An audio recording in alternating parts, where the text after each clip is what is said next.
Hello students, welcome to Vaghela study channel. વિદ્યાર્થી મિત્રો, Vaghela study ચેનલમાં તમારું સ્વાગત છે. જો તમે આ ચેનલમાં સૌપ્રથમ આવ્યા હોય તો વાઘેલા સ્ટડી ચેનલને લાઈક કરો, શેર કરો અને સબસ્ક્રાઈબ કરો. હવે આજે આપણે 11 કોમર્સના વિષય એકાઉન્ટનું સોલ્યુશન લઈએ છીએ. તેમાં અત્યારે વિભાગ એ અને બીના સોલ્યુશન અપાઈ ગયા છે. આજે ખૂબ જ અગત્યનો વિભાગ સી, તેનો સોલ્યુશન આપણે લેવાનું છે. વિભાગ સીની વાત કરીએ તો આજના વિડીયોમાં પ્રકરણ બીજાનું, જેમાં બેવડી અસર આપેલી છે, અને પ્રકરણ 4 કે જેમાં આમ નોંધ કરવાની છે, તેનો સોલ્યુશન છે. તો જો બેવડી અસરના 5 દાખલા છે. આ દરેકની રકમ છે. તમે અસાઇનમેન્ટમાં રકમ સામી રાખજો એટલે વધારે ખ્યાલ આવશે. કુલ 5 વ્યવહારો આપેલા છે અને તેની બેવડી અસર દર્શાવવાની છે, એટલે કે ઉધાર અસર અને જમા અસર. હવે જો ઝડપથી ધ્યાન આપો. પહેલો વ્યવહાર, ભરત પાસેથી ₹20,000ની લોન લીધી તો ઉધાર અસર. ધંધામાં રોકડ આવે છે તો રોકડ ખાતે ઉધાર. જમા અસર, ભરત લોન આપનાર છે તો ભરતની લોન ખાતે જમા. બીજું, ₹10,000નો માલ ચોરાઈ ગયો. હવે ઉધાર અસર, હવે આ ધંધાનું નુકસાન છે તો ચોરીથી થયેલ નુકસાન ખાતે ઉધાર. જમા અસર, માલ અન્ય રીતે જાય છે તો ખરીદ ખાતે જમા. ત્રીજું, રાજુને ₹15,000ના માસિક પગારથી નોકરીમાં રાખ્યો.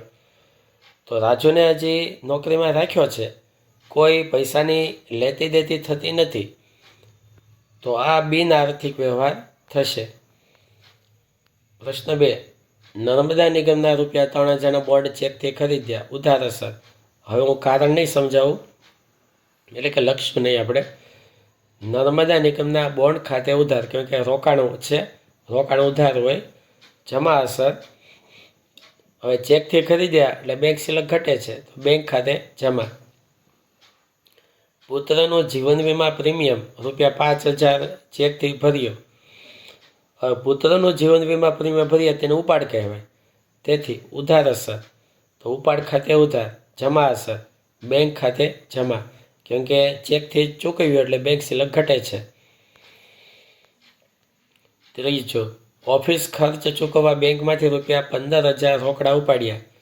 ઉધાર અસર, હવે ધંધામાં રોકડ આવે છે તો ઉધાર, રોકડ ખાતે ઉધાર. જમા અસર, હવે બેંકમાંથી ઉપાડીએ તો બેંક સિલક ઘટે તો બેંક ખાતે જમા. પ્રશ્ન 3, નગરપાલિકાને કરવેરા ₹2850 ચેકથી ચૂકવ્યા. ઉધાર અસર, કરવેરા નામનો ખર્ચ છે તો કરવેરા ખાતે ઉધાર. જમા અસર, ચેકથી ચૂકવીએ છીએ તો બેંક સિલક ઘટે છે, બેંક ખાતે જમા. બેંકે બેંક ચાર્જીસના ₹360 પાસબુકમાં નોંધ્યા છે. હવે બેંક ચાર્જીસ નામનો ખર્ચ છે, ખર્ચ ખાતે ઉધાર, તો ઉધાર અસર, બેંક ચાર્જીસ ખાતે ઉધાર. જમા અસર, બેંક ખાતે જમા. ₹900નું ડિવિડન્ડ વોરંટ મળ્યો છે, બેંકમાં ભર્યો તો ઉધાર અસર, બેંક સિલક વધે છે તો બેંક ખાતે ઉધાર. જમા અસર, ડિવિડન્ડ ખાતે જમા. ચોથો, 7500નો ક્રોસ્ડ ચેક અનીશ પાસેથી મળ્યો. હવે ક્રોસ્ડ ચેક આવે છે, જે બેંકમાં ભરીએ તો બેંક સિલક વધે તો ઉધાર અસર, બેંક ખાતે ઉધાર. જમા અસર, અનીશ ખાતે જમા. ₹8,000નો અંગત ફર્નિચર ધંધામાં લાવ્યા. ઉધાર અસર, હવે ફર્નિચર ધંધામાં આવે છે તો ઉધાર, ફર્નિચર ખાતે ઉધાર. જમા અસર, માલિક પોતે અંગત ફર્નિચર લાવે છે તો મૂડી ખાતે જમા. ₹4500 ભાડાના આવ્યા. ઉધાર અસર, હવે રોકડ આવે છે તો ઉધાર, રોકડ ખાતે ઉધાર. જમા અસર, ક્યાં નિમિત્તે આવ્યા પૈસા, તો કે ભાડા, તો ઉપજ થાય છે ભાડા નામની, તો ભાડા ખાતે જમા. પ્રશ્ન 5, ₹18,000નું યંત્ર જનકને ચેકથી વેચ્યું. ઉધાર અસર, બેંક ખાતે ઉધાર, કેમ કે પૈસા ચેકથી વેચ્યું એટલે કે ચેકથી પૈસા આવે છે, બેંક સિલક વધે છે. જમા અસર, યંત્ર જાય છે, જાય તો જમા, યંત્ર ખાતે જમા. ₹9,000નો માલ રજનીને રોકડેથી વેચ્યો, ઉધાર અસર. રોકડ આવે છે તો રોકડ ખાતે ઉધાર, જમા અસર, વેચાણ ખાતે જમા. ₹7500 પગારના ચૂકવ્યા, પગાર નામનો ખર્ચ થાય છે તો ઉધાર અસર, પગાર ખાતે ઉધાર, જમા અસર, રોકડ ખાતે જમા. હવે પ્રકરણ 4, આમ નોંધ લખો. આ બધી આમ નોંધ છે, કુલ 5 આમ નોંધ લખવાની છે. તો અસાઇનમેન્ટ ખોલી રાખજો એટલે રકમ સામે હોય તો તમને ખ્યાલ આવે. આટલી બધી રકમ છે 5. હવે બધાના જવાબ. કાર્તિકની આમ નોંધ, પહેલી આમ નોંધ. હવે તેમાં એમ કીધું છે કે ₹25,000ની કિંમતનો માલ સુકેતુએ 5% રોકડ વટાવે આપણને મોકલ્યો. મતલબ કે આપણે ખરીદ્યો છે અને રોકડ વટાવે, પણ આપણે રોકડેથી નથી ખરીદ્યો એટલે રોકડ વટાવ ગણાશે નહીં. તો ખરીદ ખાતે ઉધાર 25,000, તે સુકેતુ ખાતે 25,000.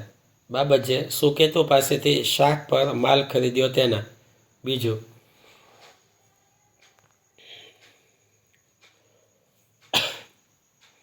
જો બીજો વ્યવહાર છે, ₹30,000ની શ્રીમતી કાર્તિક પાસેથી 10%ની લોન લીધી.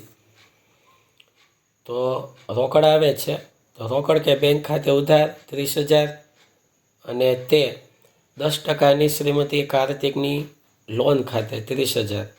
બાબતે શ્રીમતી કાર્તિક પાસેથી 10%ની લોન લીધી તેના. ત્રીજું, ઘર વપરાશ માટે ₹3,000નો માલ અને ₹2,000 રોકડા લઈ ગયા. તો ઘર વપરાશ માટે લઈ જઈએ તેને ઉપાડ કહેવાય. બંનેનો ટોટલ કરીએ તો 5,000 થાય. તો ઉપાડ ખાતે ઉધાર 5,000, તે ખરીદ ખાતે 3,000, તે રોકડ ખાતે 2,000. બાબત છે ઘર વપરાશ માટે ₹3,000નો માલ અને ₹2,000 રોકડા લઈ ગયા તેના.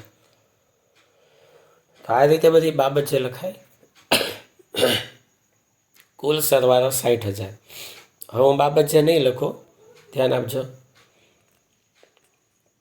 બીજી આમ નોંધ, અજયની આમ નોંધ. તો પહેલું, ₹10,000નો માલ સ્ટોક, 15,000 રોકડા અને 5,000નું ફર્નિચર લાવી ધંધો શરૂ કર્યો. ત્રણેય વસ્તુ માલિક લાવે છે, માલિક લાવે તે મૂડી કહેવાય.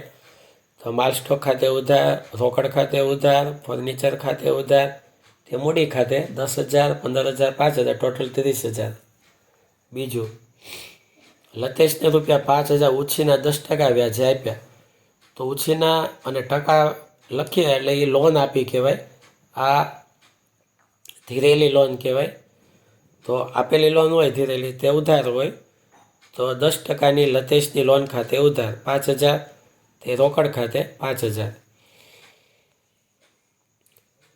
પછી ત્રીજું, પાયલને ₹14,000નો માલ વેચ્યો, અડધી રકમનો ચેક આવ્યો જે બેંકમાં ભર્યો. તો અડધી રકમ બાકી રહી છે, અડધી રકમનો ચેક આવ્યો. બેંક ખાતે ઉધાર 7,000, 14ના અડધા 7,000. પાયલ ખાતે ઉધાર 7,000, તે વેચાણ ખાતે 14,000. કુલ સરવાળો 49,000. બીજી આમ નોંધ,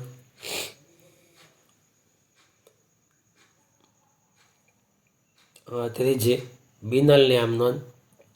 અંગત મોટરકાર ₹80,000માં વેચી ₹50,000 ધંધામાં લાવ્યા.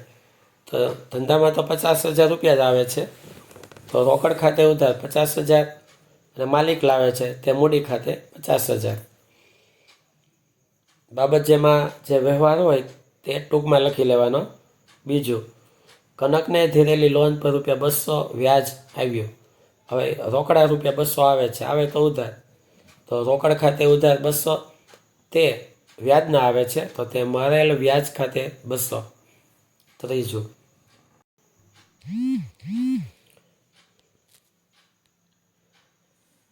તો બેંકે ₹25,000નો ઓવરડ્રાફ્ટ મંજૂર કર્યો જે બિન આર્થિક વ્યવહાર છે અને બેંકે વ્યાજના રૂપિયા 250 જમા કર્યા તો બેંક ખાતે ઉધાર 250 રૂપિયા બેંક સિલક વધે છે અને તે બેંક વ્યાજ ખાતે 250 રૂપિયા, કુલ સરવાળો 50,450.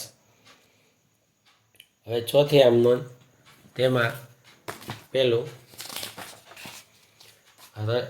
રશેશ પાસેથી ઉઘરાણીના 20,000નો ગ્રોસરે ચેક આવ્યો. હવે ચેક આવે છે તો તે આપણે બેંકમાં જમા કરીએ તો બેંક ખાતે ઉધાર 20,000 રૂપિયા, તે રશેશ ખાતે 20,000 રૂપિયા. બીજું, કિન્નરને રૂપિયા 20,000નો માલ 10% વેપારી વટાવ અને 5% રોકડ વટાવે વેચ્યો. તો વેપારી વટાવ દેશું પણ રોકડે વેચ્યું એવું કાંઈ છે નહીં. તો 20,000ના 10% 2,000 બાદ કરીએ તો 18,000. કિન્નર ખાતે ઉધાર 18,000, તે વેચાણ ખાતે 18,000. રૂપિયા 5,000નો માલ વરસાદમાં પલળી ગયો, જે વેચતા રૂપિયા 2,000 ઉપજ્યા. તો 2,000 રૂપિયા રોકડા આવે છે, તો રોકડ ખાતે ઉધાર 2,000 અને વરસાદથી થયેલ નુકસાન ખાતે 3,000નું નુકસાન ગણાય. અને આ અન્ય રીતે માલ જાય છે તો તે ખરીદ ખાતે 5,000, કુલ સરવાળો 43,000. આ પાંચમો, પહેલું, રૂપિયા 20,000 યંત્ર ચેકથી ખરીદ્યું તથા યંત્ર ગોઠવણી ખર્ચના રૂપિયા 500 રોકડા ચૂકવ્યા. તો ટોટલ યંત્ર 20,500 પડે છે. તો યંત્ર ખાતે ઉધાર 20,500, તે બેંક ખાતે 20,000 ને રોકડા આપીએ છીએ 500, તો તે રોકડ ખાતે 500. પછી દુકાન માટે જરૂરી હિસાબી ચોપડા 4,000ના ખરીદ્યા. ચોપડાને સ્ટેશનરી ખર્ચ કહેવાય. તો સ્ટેશનરી ખર્ચ ખાતે ઉધાર 4,000, તે રોકડ ખાતે 4,000. ત્રીજું, અનુપમના રૂપિયા 10,500 બાકી લેણા પેટે રૂપિયા 10,000નો ચેક આપી હિસાબ ચૂકતે કર્યો.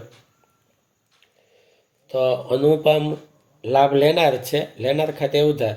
તો અનુપમ ખાતે ઉધાર 10,500. હવે બેંક સિલક ઘટે છે તો તે બેંક ખાતે 10,000 અને આપણે 500 ઓછા આપીએ છીએ તો તે કસર કહેવાય. તો તે કસર ખાતે 500, જે આપણો ફાયદો છે એટલે. તો કુલ સરવાળો 35,000 આવશે. તો આ રીતે અહીંયા આમ નોંધ પૂરી થાય. Thank you very much.